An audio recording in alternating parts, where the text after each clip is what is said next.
season. It is Tuesday, May 14th. I am Patrick Daugherty, joined by Denny Carter. But there is some news to actually talk about today. We have MVS, as he is colloquially, I can't say that word, known, joining the Buffalo Bills. We have Jared Goff becoming one of the highest paid athletes in the history of sports. That's probably good. We have Zay Jones, is now an Arizona Cardinal. We have Sean Payton talking about his quarterback, talking about his backfield, talking about tricking the Vikings. We have the Rams kind of like easing into it's going to be a committee with Kyren Williams and Blake Corum. We have Will Levis saying the Titans will pass on first down at least once this season. The Titans are so back, Denny. Their fans, they're going to devour you this season. They're not going to like what I have to say. No, especially because you're going to be wrong. You offended them. Will Levis is going to be good, and you're screwed. All of the red flags he had coming into the pros have been red flags in the pros, so clearly he's on his way to being good. Yes, true. If we have time, we'll get to Xavier Legette talking about that. Yes, he actually is a bad route runner. We'll talk about the Vikings quarterback battle, maybe Roma Dunze already being hurt. But Denny, so the season now, it's 4 months away, and guess where it begins? Right here on a little network called NBC, and also streaming on Peacock. The Thursday night kickoff game is the Kansas City Chiefs, the dreaded Kansas City Chiefs, the twice defending champion Kansas City Chiefs, hosting the Baltimore Ravens. And so I said you're going to be wrong about Will Levis, apparently. How in shambles are you going to be when opening night on NBC, Patrick Mahomes re-unveils like Death Star Patrick Mahomes, and it's no longer check down Patrick Mahomes. Big play Mahomes with Xavier Worthy on NBC. Chris Collinsworth just going, wow. Yeah. Wow. Mahomes attempts 7 passes in the first half and has 225 yards. Yes, exactly. Like that. I'm dreading that. And like when Xavier Worthy went to the Chiefs in the draft, I think we were texting, and I conceded. I said, okay, all right. Over. Obviously the check down thing is over. Like they're past that. They just wanted to see if they could win a couple Super Bowls doing that thing, and then they did, and now they're going to get back to the Tyreek era kind of offense. So yeah, I mean, hey, look, this is a great rematch from last year in the divisional round. No, AFC Championship game. Championship game, 17-10 Chiefs in something of a slugfest. Only 3 points total in the second half in that game. Hopefully the Ravens can make it a little more offensively exciting. They will. This will be the classic. This happens every year. I feel like the Ravens beat the Chiefs 34-20 in September every year because the Chiefs don't ever try in September. Yeah. That is one concern for the National Broadcasting Corporation, that we just get preseason Golden State Warriors mode Chiefs. First week one, who cares? Yeah, the Chiefs are too good to try in September. Yeah, they're above trying it. I do think they probably try week one though. Send a message. They lost to the Lions in week one on NBC last year. That's true. I think they're going to try week one, and then they'll coast weeks 2 to 7. Then they kind of get serious. Pat, I actually had forgotten how dominant the Kansas City defense was in that game. I looked at some numbers from Pro Football Reference, and in that game we have the Ravens passing offense produced -11 expected points. And they just kept passing. Lamar Jackson refused to run. As we know, famously, all the flack was on them for not running in the backfield, even though the running backs were terrible. Ergo, they needed to get a real running back in Derrick Henry, and they have done so. This is a great testing ground for this. It's true. It's true. I still can't believe Lamar did not run more in that game. But we'll see. I don't know why. I mean, maybe it was something about the way that the Chiefs are playing defense, kind of keeping them boxed in the pocket. But so this is going to test your theory right off the bat. That you're either going to be really right or really wrong. We're going to get preseason Derrick Henry mode though too. He doesn't really try until the second half of the seasons when he really gets going. Typically. I don't know. I think we're going to get all out I'm back, baby. Miss me yet, Tennessee, sort of Derrick Henry. I think you're probably right. So that is a huge game. Schedule's coming out officially, the entire thing, Wednesday evening. I don't think we know the first Sunday night game yet. We know the first Monday night game on our friends and rivals, ESPN. It's Aaron Rodgers gets a Monday night do-over facing the 49ers. Well, hopefully, as you said today, this time it counts. It does count this time. So I'll be looking forward to that game. That is a huge game, dripping with storylines. There's going to be a lot of other huge games in week one. We were talking about the championship game participants and the Chiefs and the Ravens. Another one was the Detroit Lions, who were up 24-7 at halftime on the 49ers in the NFC Championship game. But then because they're led by Jared Goff, they couldn't really generate offense in the second half. Like when it wasn't easy mode, he didn't like totally collapse, but it's kind of the thing that happens when you have Jared Goff at quarterback. But the Lions felt they were boxed in at quarterback and that they had no choice but to extend Jared Goff. Yeah. For a year, $212 million deal, $170 million guaranteed. I think everyone dreams about when you're in a Jared Goff type situation. Like, all right, we got lucky with the stopgap, Jared Goff, but we cannot pay this guy, and we have to find like our true franchise quarterback. We know this is not how it works. The Dolphins are in the same trap with Tua Tagovailoa. But I mean, Jared Goff has gotten away with it now 2 years running in Detroit. They are successfully like managing and manipulating him and surrounding him with weapons. Do you think Jared Goff can continue to get away with it, or does like the reckoning kind of begin in 2024? It's a tough call. I looked strongly at the numbers. I'll share those with the folks in just a second, but the Lions clearly learned a lesson from 2022, which was that Jared Goff had to be managed and, for all intents and purposes, hidden when they could. Okay, when they could afford it, when games were close or when they were in the lead. And I think that kind of bared itself out in the numbers. Last year, they were, Lions were below their expected pass rate in 13 of their 21 games. Wow. They were under their expected pass rate in only 5 of their 20 games in 2022. So they really did shift to like a run first conservative style. And that's because, Pat, my guy Jared doesn't do well under pressure at all. Here are some numbers to sort of illustrate that point. Last year, with a clean pocket, Jared Goff was only trailed Brock Purdy and CJ Stroud in adjusted net yards per attempt, and he was 4th in completion rate over expected. So like elite, like top 3, top 5 when operating from a clean pocket. When he faced pressure, 31st in adjusted net yards per attempt out of 44 qualifying quarterbacks. He was 36th in that completion rate over expected. So he got very inaccurate and very inefficient whenever he faced pressure. The Lions know that, but what do you do? Like, they have Hendon Hooker, one of the worst quarterback prospects in recent memory, as the other quarter. Like you're stuck. You're stuck. You have to pay him. He's going to go somewhere else. Somebody's going to pay him.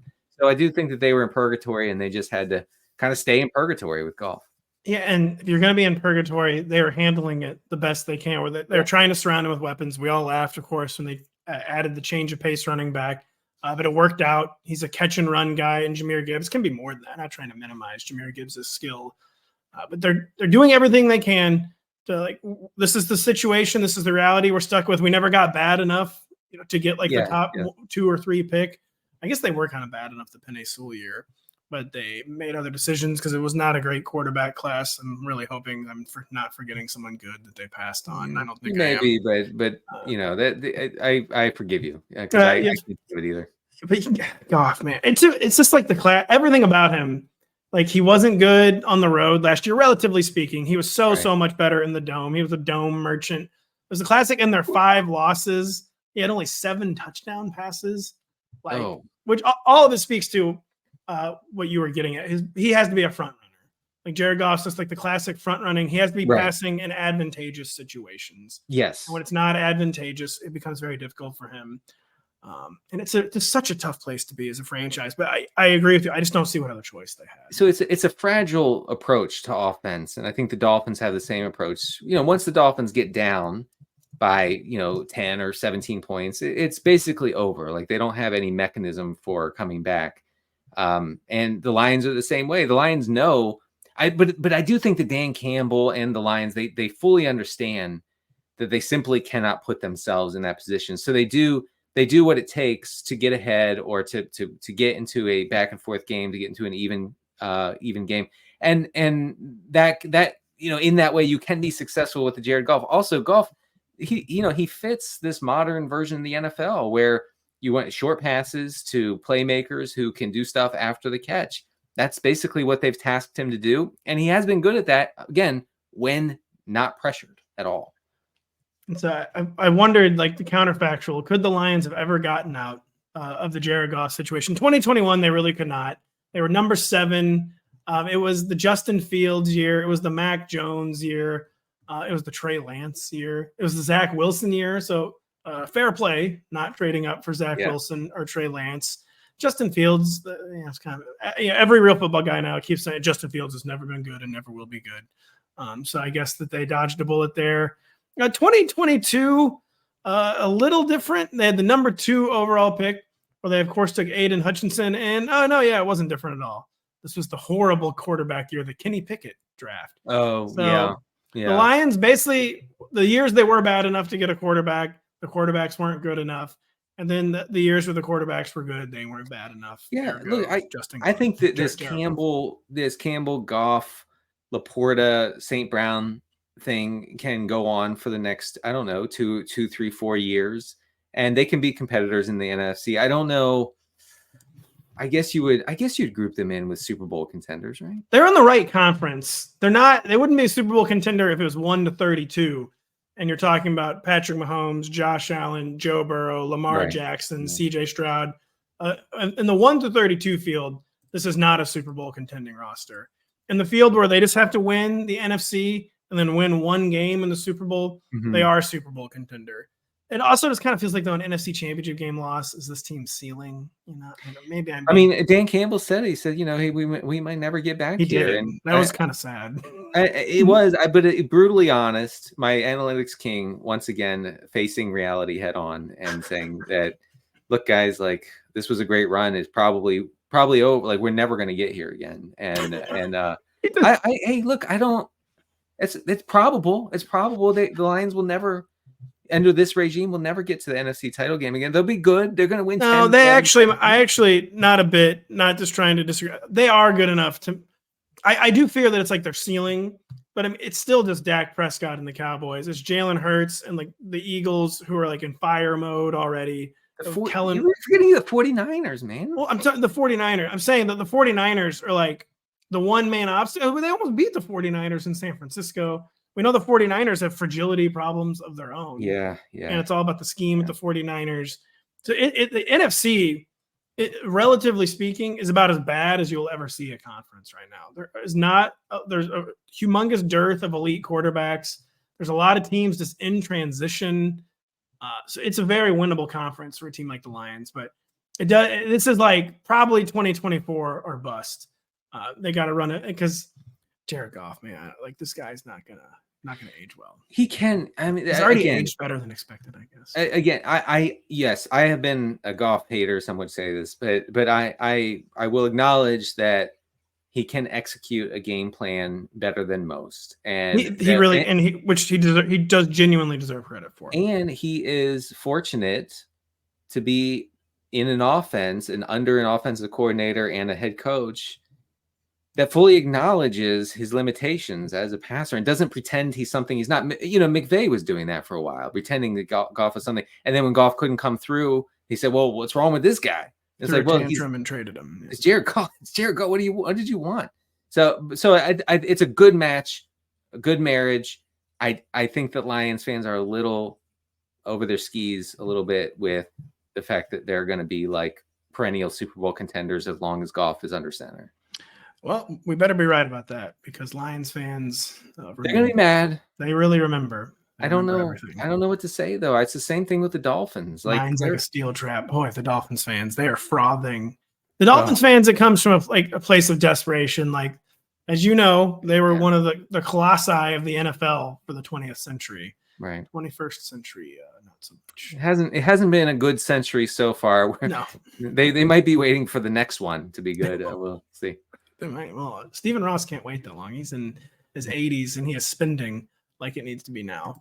Enough about the Lions. The Buffalo Bills. Again, the Bills, one of the teams where I don't think if we were going in a 1-32 type situation, the Lions would be a legitimate Super Bowl contender. But they're in the NFC.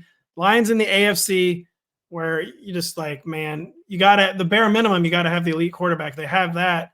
But now that there's so many elite quarterbacks with great skill cores in the AFC, the Bills do not have that great skill core, Denny. They have added, though, Marquez Valdes-Scantling to a receiver group that is like as random as humanly possible. So they have number 33 number 33 overall pick, Keon Coleman. Sorry about that. They have KJ Hamler. They have Mac Hollins. This is not a joke. Chase Claypool is on the Bills. Quintus Cephas, who might be like the second or third best receiver in this group. He's good. He is. Andy Isabella, Curtis Samuel, Khalil Shakir. Like, this is a jumble. Wow. I don't even know what the question is here. So we know MVS is not going to have fantasy value. But like, is this a deep enough receiver core where it can basically be functional? Like 2 or 3 guys will emerge and like make it a viable offense, almost kind of like the Chiefs. I think this is probably better overall than the Chiefs receiver group from last year. But what are your thoughts on this really, really weird Bills receiver core? I forgot Andy Isabella was there. The Bills have been studying the analytics and ending up with some analytics darlings and Isabella and Cephas. I mean, you know, MVS will make the team. I think. I don't think Claypool will. And MVS is going to run fast in a straight line down the field, and once in a while, Josh Allen's going to hit him, and that's going to be fun. But you know, he's MVS in Kansas City averaged just over 3 targets per game over two years. Okay. At one point last year, he had a single-digit target per route run rate in the Mahomes offense. You know, so he's getting cardio. You have to feel good for his cardio health, for his heart health, because he's busting his butt out there. He's running hard, but he's not going to see any targets here. I mean, it's going to be all underneath stuff to Kincaid, to Curtis Samuel, to Khalil Shakir, maybe in the intermediate area. And then to, you know, Keon Coleman to an extent. I think Keon Coleman, I know I'm getting a little off base here. I think Coleman is you know, running a risk of being like the wide receiver 3 in this offense going into the season. This too, I think the MVS edition is just, you talk about the Chiefs becoming like the check down offense. I mean, I think the Bills, even more than the Chiefs, really, really want to go in that direction. We know that's what they did after they fired Ken Dorsey last year. Big time. And you talk about like cardio guys. They have like seriously like 4 cardio guys on the outside now. And like Claypool, if Claypool makes the team, even Keon Coleman, Mac Hollins, MVS, like these guys are there to like break the 2 high safety, draw defensive attention, and not catch passes. Exactly. Like for fantasy purposes, no one should be drafting MVS. No one. No. I mean, the question is, should anyone be drafting any of these guys? Should even like Keon Coleman, should even Curtis Samuel be getting drafted? Honestly? Oh no, I mean maybe I'm a little too excited about Curtis Samuel, but I for sure think Curtis Samuel is going to be a thing. Look, when they changed offensive coordinators last year, they adopted this mantra, and I can't remember exactly what it was, but it was basically like, Josh, don't screw up. And so they were begging Josh Allen to just check down over and over. And that's what he did. I wrote about that earlier this offseason. I think they got a guy like Curtis Samuel to absorb those targets and to operate in the short areas. I do think I like Curtis Samuel in this offense. I don't really like anybody else, honestly. I mean, besides Kincaid. I think Kincaid also will be fine. As we've already mentioned too, reuniting with the guy who made Curtis Samuel a thing, and Joe Brady. The season they got Curtis Samuel paid was Joe Brady's doing in 2020 in Carolina. So I don't even really see anyone else who's even draftable. Like Keon Coleman, I guess late round flyer worthy. You can pay attention anytime a number 33 overall pick. Like the quarterback like stumped for him. You know, he's very funny. He talks about maybe I'd rather have a guy like A.D. Mitchell than Coleman. I feel like he has more ceiling. I can already see 14-team league, week 6. Like, man, I'm seriously spending fab on Quintus Cephas. Like, this is totally absurd. That's happening. It's 100% happening. Did you say week 6? I said week 6. I'm saying week 3. You know, week 2. Why is there a bye in week 3? After season opener, I'm going to write an article where it's going to be like Quintus Cephas saw a 29% target share, by the way. Producer Adam shares, but I cannot believe this. Keon Coleman's current underdog ADP 70.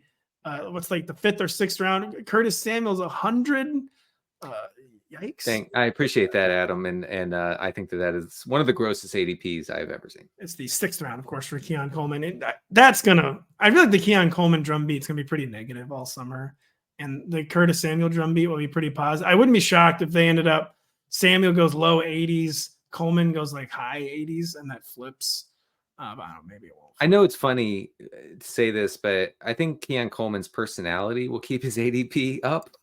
Because you might be right about that. He's a fun guy, and fantasy managers, we like to draft fun guys, we do like to draft fun guys. We also, that's why we won't be drafting Zay Jones.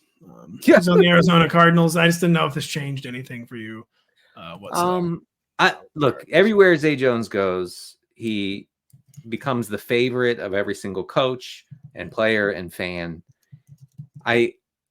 I would just watch out for that happening here, and for Zay Jones emerging as like the clear wide receiver 2 in this offense behind Marvin Harrison Jr. And obviously Trey McBride would also, it's going to be McBride and Harrison dominating targets, but I can see Zay Jones sneaking in there as a boundary receiver. I mean, he just finds a way. Like Zay Jones just finds a way to get a lot of playing time, run a lot of routes, and not the useless kind of downfield routes, routes that you can bank on for PPR purposes. So I'm not writing him off completely.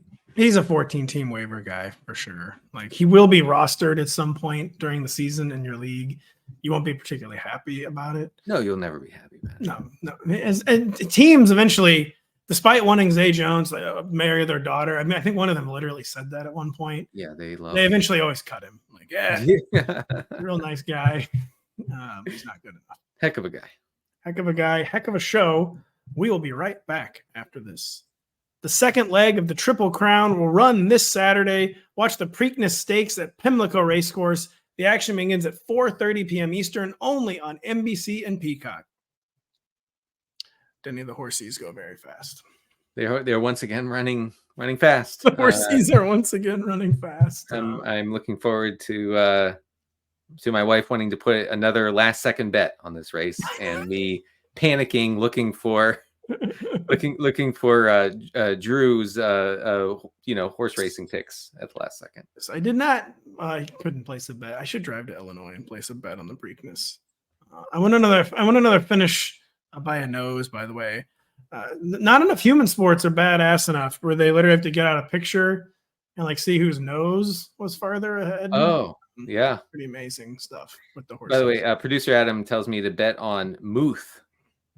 So Pat Fryermuth, I believe, is running in this race. Bob Baffert horse. Bob Baffert has been accused. He allegedly he does a few things with his horses in terms of supplements. He's never done anything wrong if they win. And it's true.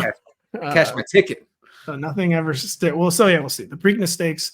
I will be watching the Denver Broncos. Yeah, talking about, speaking of horses, Denny. The Broncos. What does this say here? Sean Payton. We love May content, folks. Yeah, Sean Payton saying a lot of stuff. Talking about his backfield. He says he's really clearing things up. He says, we'll go by what we see.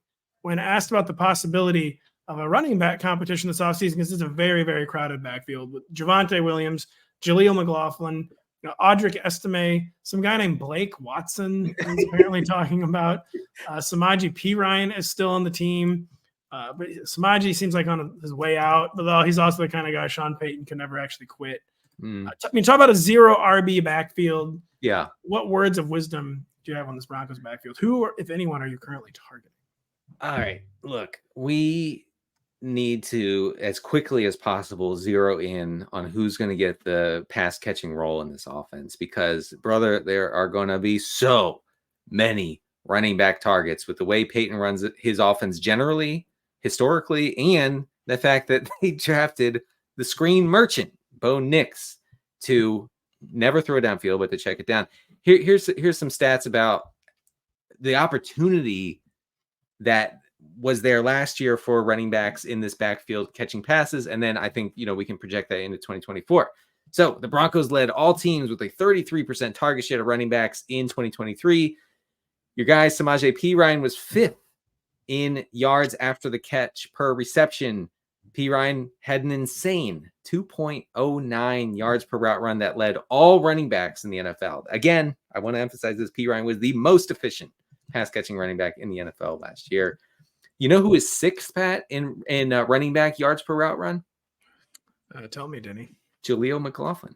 I got the feeling it was going to be a fellow Bronco. You know who was 12th in yards per route run among them? Oh my word, Mr. Javonte Williams, who's not even good.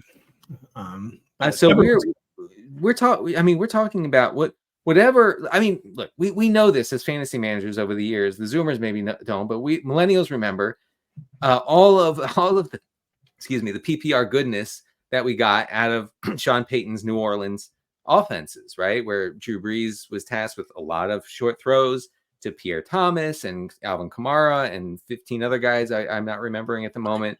And so that's what we're going to get. So if we can zero in this summer on the guy most likely to take on that pass catching role, that guy's going to score a lot of PPR points. I'm going to want that guy. It's great advice. I just worry that it's not going to be clear who to zoom in on. Yeah, five guys. I guess maybe we can eliminate Blake Watson. He's an undrafted rookie. They do like him, like Sean Payton. Like he's a guy who, kind of like Kyle Shanahan with receivers. Like Sean Payton can fall in and out of love sometimes with running backs relatively quickly. Alvin Kamara, a massive exception.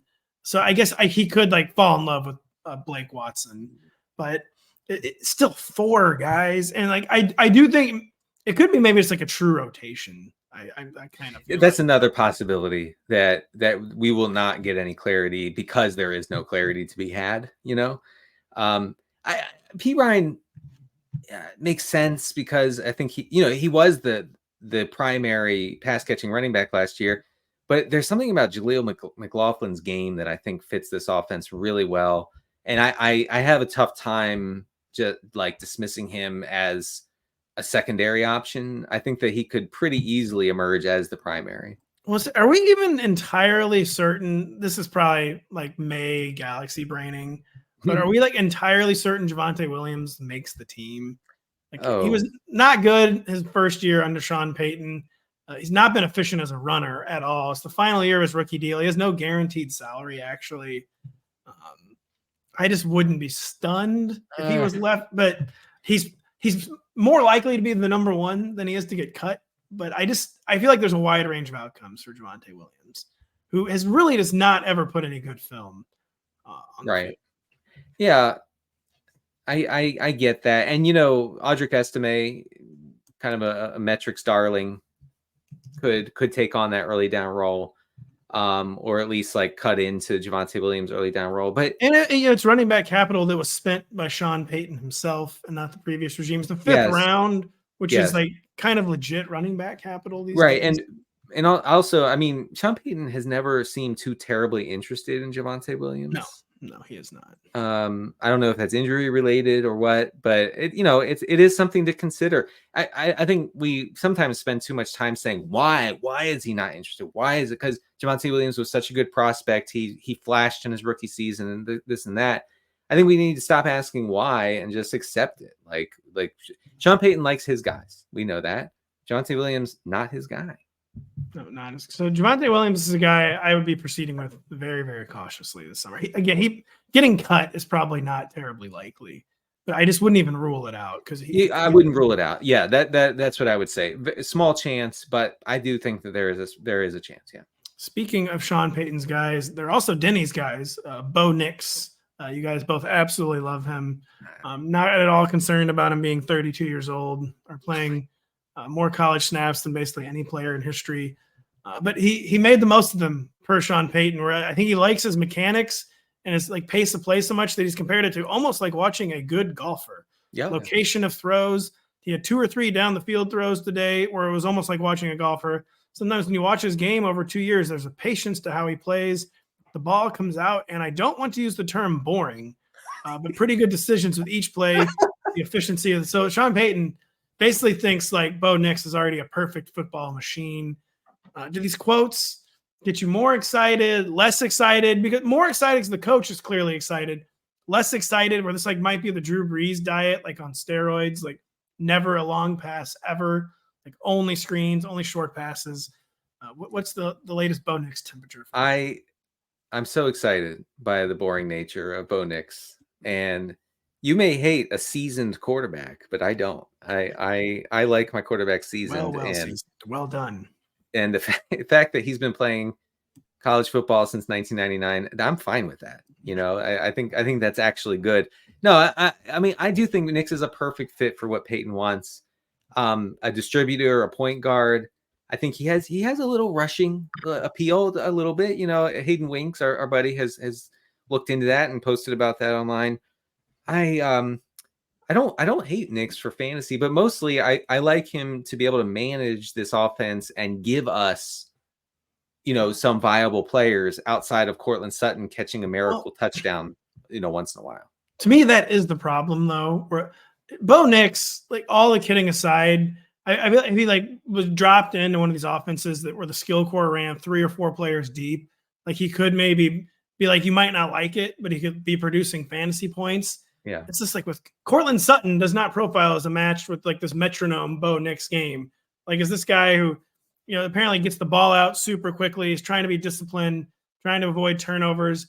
Is he going to really be targeting like the jump ball guy and Cortland Sutton constantly?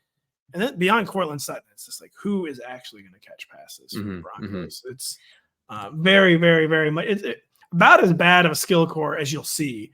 Sean Payton will the Sean Payton factor, will fix that a little bit, but it's Cortland Sutton. It's the 4th round rookie, Troy Franklin, who maybe will be evaluated. It's Marvin Mims, who is a Sean Payton pick that Sean Payton as a rookie didn't really seem to have a very high opinion of. And I do think that is going to really, and I just think it's going to be like a shot for shot remake of Russell Wilson, basically, where it's like the safest. Really? What could it be? It's going to be like the safest, stalest passing. Because even if so they're not talking about Bo Nix like someone we're going to open the offense up for Bo Nix. He's basically saying like, we're going to make the offense as small as possible for Bo Nix.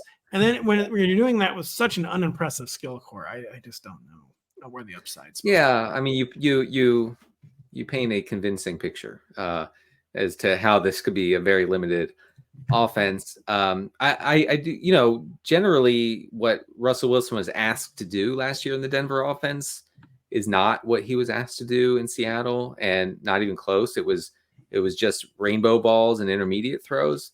And I think that Payton has a lot more respect for Bo Nix for better or worse, and whether it's deserved or not. He seems to really respect Bo Nix's feel for the game, experience. I mean, Russell Wilson came in as a grizzled veteran, so I don't really know what he didn't like about that. It's been a while since a coach hated a player as much. But he really did not love Russ. But I think more than most, Sean Payton is a vibes-based coach, and I feel like the vibes are very good. They're very good here with Bo Nix. They are, yeah. It's just, I really do agree. I feel like it was just like a slightly higher wattage. Like they don't even have who are the catch and run guys supposed to be here beyond the running backs? Franklin. Yeah, it is Franklin, but you cannot get too excited about a day 3 receiver.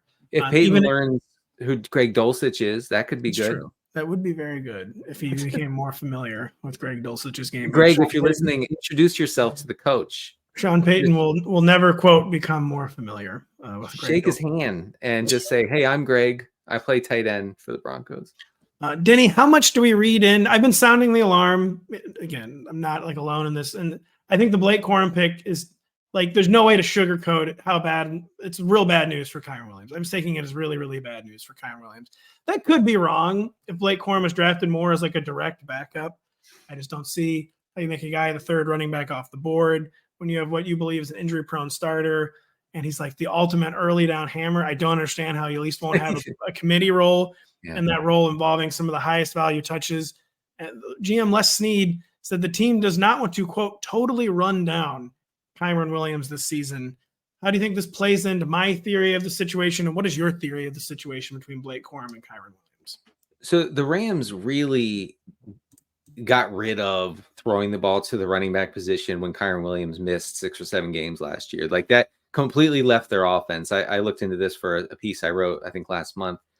But when Kyren Williams was in, he drew targets at a good clip. Unfortunately, I don't have those numbers in front of me, but he did.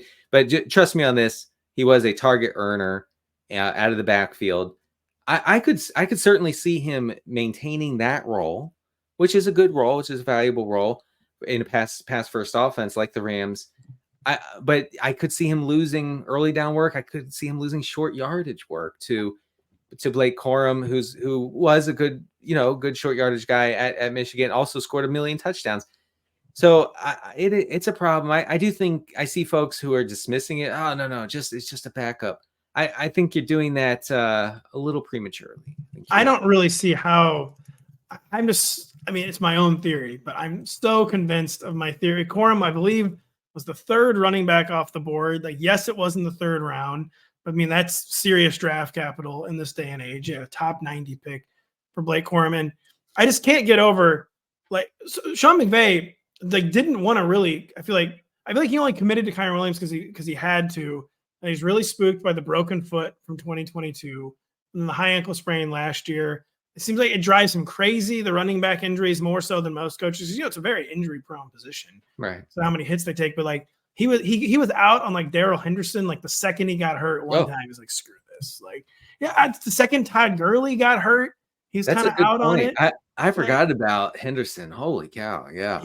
Like he does not take running back injuries well. Kyren Williams has 2 serious ones on his resume.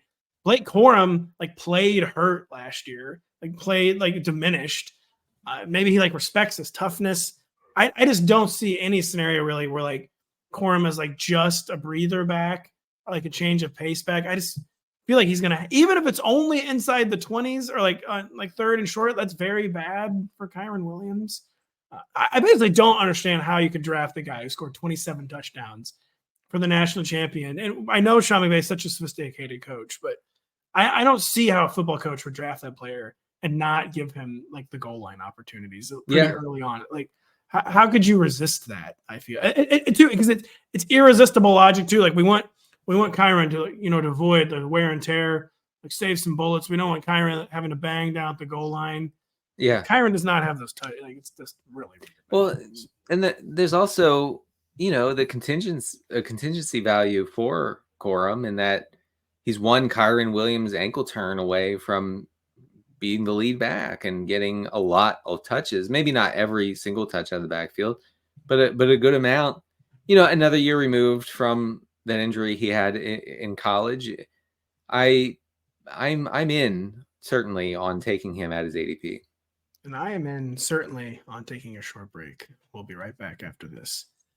Olympic champion Sydney McLaughlin-Lerone leads a star-studded crowd at the LA Grand Prix this weekend. Watch America's top track stars on Saturday at 3 p.m. Eastern as they continue the run-up to the summer games in Paris, only on NBC and Peacock. Man, I really got to start learning the Olympians again. Yeah. Really got to learn that because I went into the last Olympics, I feel like with not enough information. I'm seriously an Olympics junkie. My one complaint about the wonderful opportunity NBC afforded us to go to the LA Media Week for the Super Bowl was I didn't really get to watch the Winter Games that year, Denny. Oh man, yeah, I'm sad about that. I know you were sad. You were sad.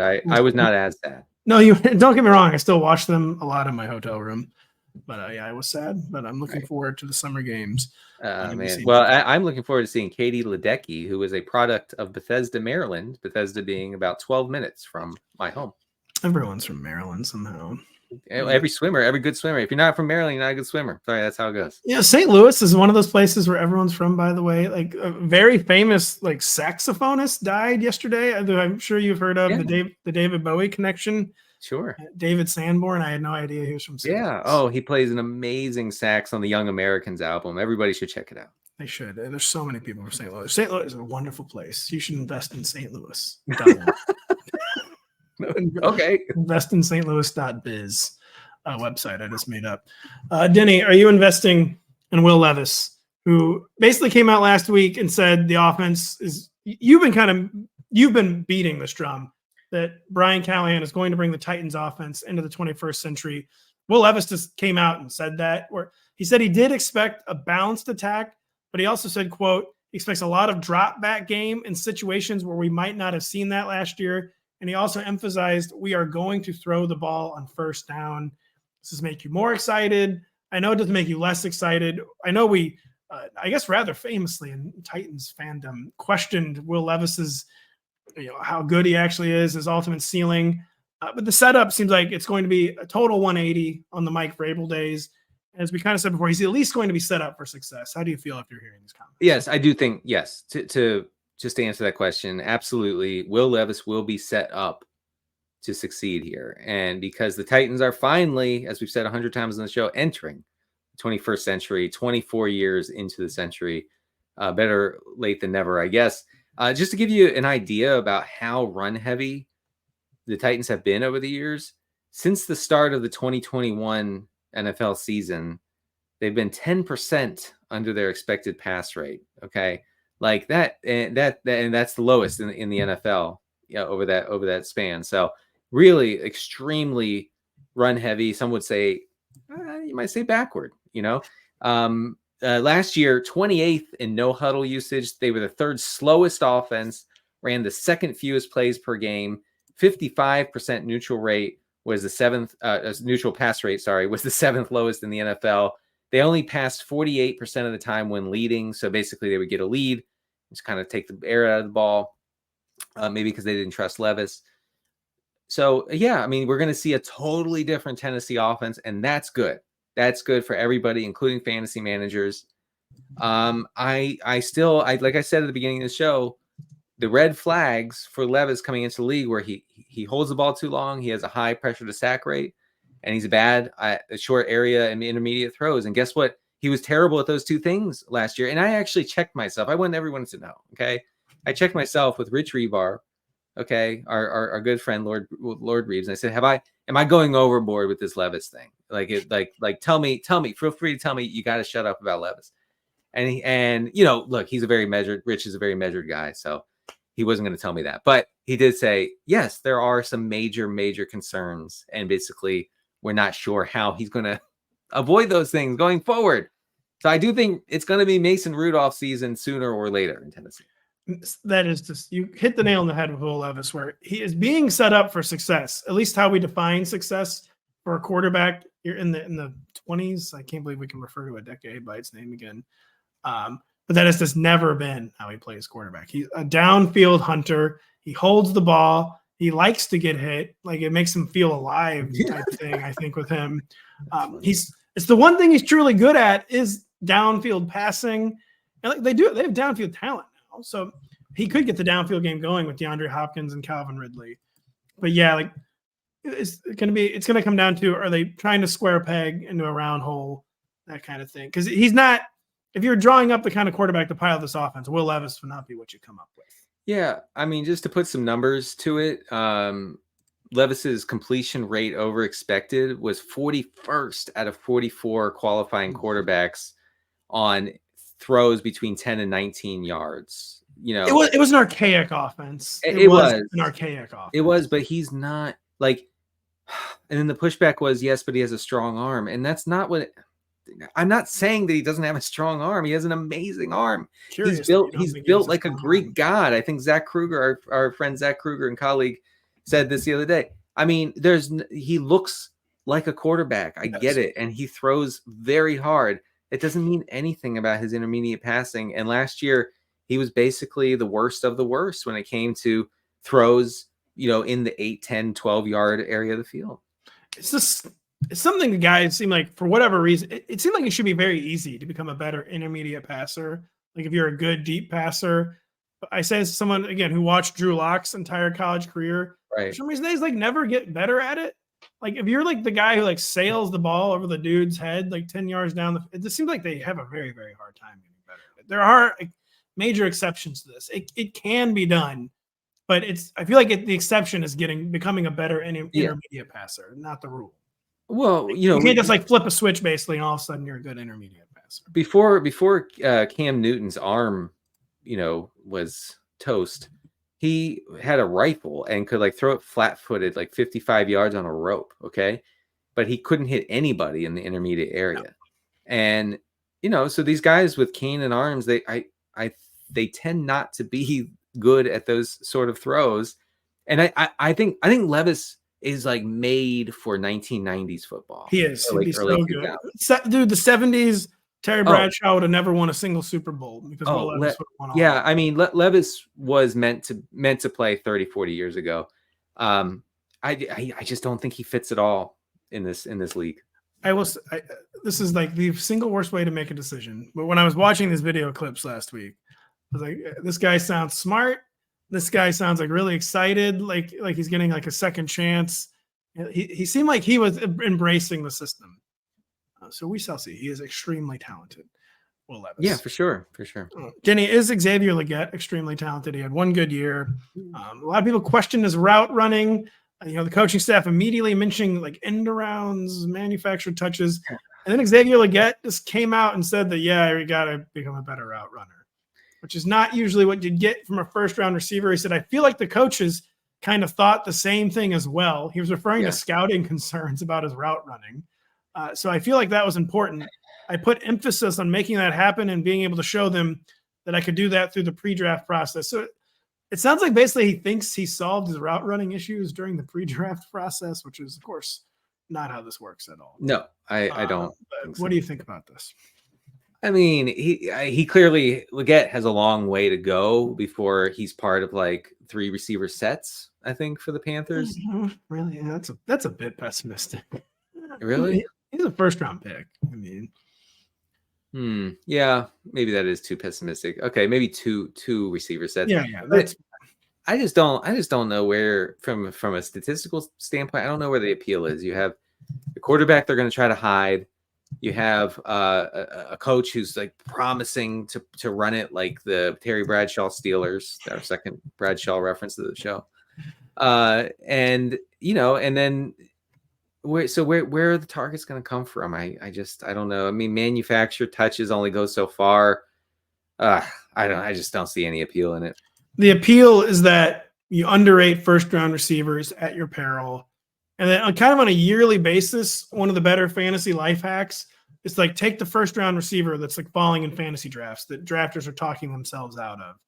But like that's like the purely theoretical argument for Xavier Legette, because like you said, just based on the college production, the film, the scouting, apparently what coaches were literally telling him, you're absolutely right. Like, how is this guy going to post the numbers necessary to be a factor in fantasy? It just doesn't seem like it's possible. I mean, this team doesn't have a great recent track record in evaluating wide receiver talent. I mean, they get Jonathan Mingo, who was by most measures the worst wide receiver in the NFL last year. Don't forget Terrace Marshall. Yeah. So I mean, they know how to pick them. They know how to pick. I mean, that's another point of skepticism that I have. Like, if the Carolina Panthers select a wide receiver, I'm assuming that receiver is terrible. Like, I think that's the safe assumption right now. So the argument, for Xavier Legette boils down to it's always a good contrarian take to be in on the first round receiver that the public is out on. Not always. It's a truism that tends to produce value. I just don't see Sure. No, and absolutely. There have been examples of that where, a team spends a lot of draft capital, and then in the summer where I don't have any interest in that guy. But you know that the team is going to feel compelled to get that guy out there and get him the ball eventually. And if he succeeds, they're going to keep pumping the ball to him. I mean, that is true. And I guess that is in the range of outcomes here, but it seems very slim for Legette. Very, very slim. Final topic for the day, sticking with rookies. How much of a difference would it make to you if J.J. McCarthy actually does not win the Vikings job over the summer? I do think this is kind of more of an open competition than a lot of the quarterback situations are. ESPN's Kevin Seifert reported over the weekend that is fully expected Sam Darnold will begin the offseason program as the number 1 quarterback. So they're at least going to make him earn it in the offseason. Do you think this could carry over into the regular season, though, where J.J. McCarthy was not necessarily billed as a project, but he's just billed as a guy who – what is he billed as? Like, he's billed as J.J. McCarthy. Like, I thought he was billed as pro-ready. Yeah, well, he's billed as pro-ready, but he's like billed as like he's going to have to do things in the NFL that he didn't do at Michigan. Like, maybe he'll Yeah, I don't know. Like throw it more than 18 times a game? Yeah, exactly. And do you think that Sam Darnold could actually win this job, or no? Is it going to be like basically every other company? I mean, I know. Look, I saw the clip where JJ McCarthy throws a bad pass to a coach at some point. This is, and a friend of mine actually texted that to me and said, "Bust." Wow. I don't know how much stock I'm putting in to an errant throw to a coach in May. I would be, Pat, I'd be pretty stunned if McCarthy doesn't start week 1. I think that would be a major red flag that he's not nearly what they thought he would be. I don't know if it'd be a red flag necessarily, because he does have a viable back. The Vikings, I think, were actually comfortable starting Sam Darnold. I did too. I think that, yeah. If the quarterback thing didn't go their way in the draft. And it is, I know that, yeah, he's billed as like, this guy is he has a pro skill set. I don't know if he's necessarily billed as pro ready, because what he did was so limited in Michigan. I'm really trying to like thread a needle here. It was, but I remember, reading scouts, anonymous scouts. Naturally, there are no non-anonymous. There's never been a scout, willing to go on the record, which means it's kind of low stakes, man. A scout has never had a name. No. So yeah, but these scouts are saying like, everything he did at Michigan spoke to an NFL-ready quarterback, and the fact that he was limited with attempts was a Harbaugh thing, not a McCarthy thing. I came around on that position. I mean, I started the offseason being like, this guy dropped back to pass 12 times a game and we're going to make him a first-round pick.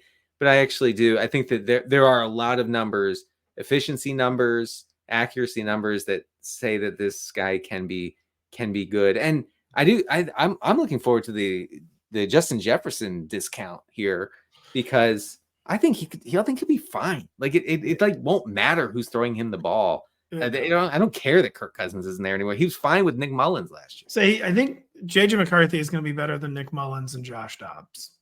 So yeah. Oh God, I love Josh. And Justin Jefferson was fine with those guys. So except for that one primetime game with Josh Dobbs. Yeah, there was a few Vikings games near the end of the season where the players were just like, man, we got to get out of here, man. Like, I know they were still alive. It's like I think week 17, they were still alive. We're like, we got to get out of here. As long as we get a point guard distributing the ball like Cousins, Jefferson will be fine.